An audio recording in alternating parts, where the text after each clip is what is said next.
Oh, hayo mga momshi. Ito po ang ating vlog today for Baita Serye. So, dito po kami ngayon sa Kawagoe, Sayama. Ang layo ng gemba namin ngayon. City Hall po yung katabi namin.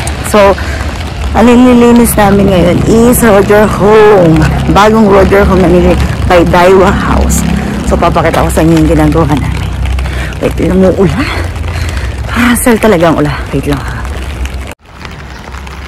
So, ayan, papunta tayo dun sa ating pupuntahang gemba na Roger Home. Hindi tayo makakapag-video masyado sa totally sa loob kasi maraming kaming kasama.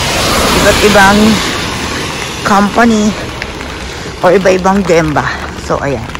Nakikita nyo iba yung... Teka lang, maturo ko sa inyo. Ayan o. Ito. Ayan yung toilets. Ayan siya. Ayan. So, ayan. Puntahan natin.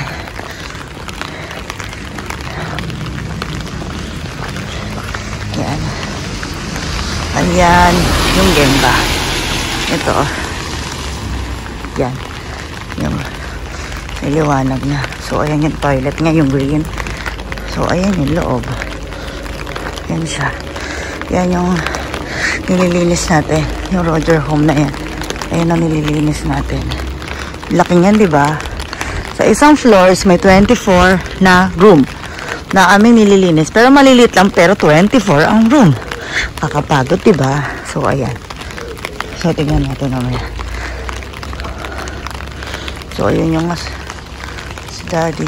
Tumatakbo na kasang kupon. 6, ayan na. Ayan, Daiwa House siya. So, ayan. Diyan mamaya na ng bye-bye. Ayan nyo guys, wala akong kasama dito sa building na to. Nasa sangkay ako.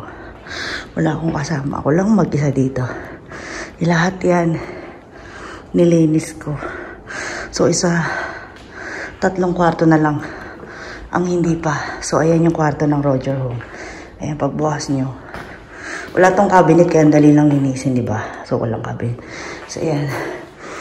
Yung na, hugasan.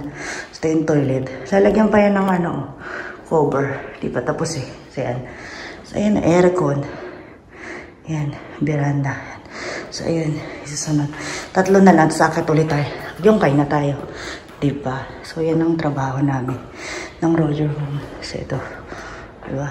Ako lang ang tao dito. Yan. Nagsosolo ako. Ayan. So, yan. Yung kwarto. At yung kwarto. So, bye-bye muna.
So, ayan mga mamski, umakit ako dito sa yung Kai sa 4th floor. So, meron na siyang, ito yung meron na rin, ano tawag dito?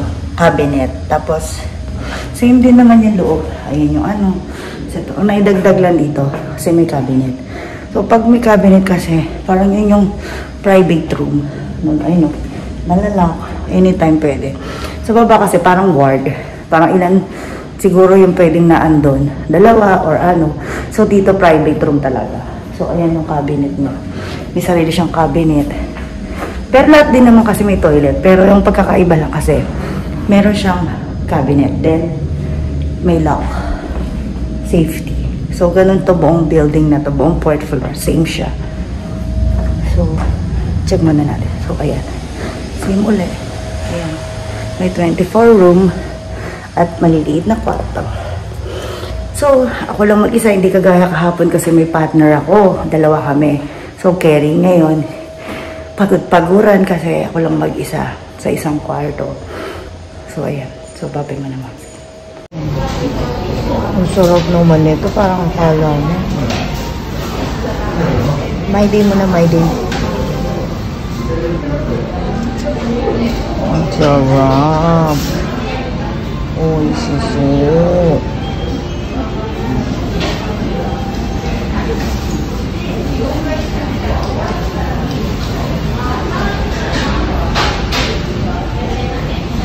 Itadakimasu.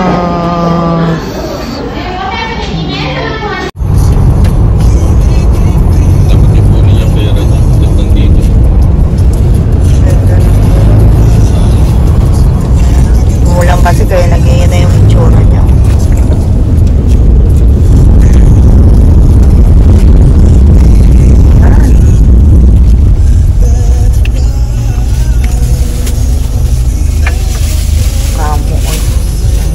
Mata ko.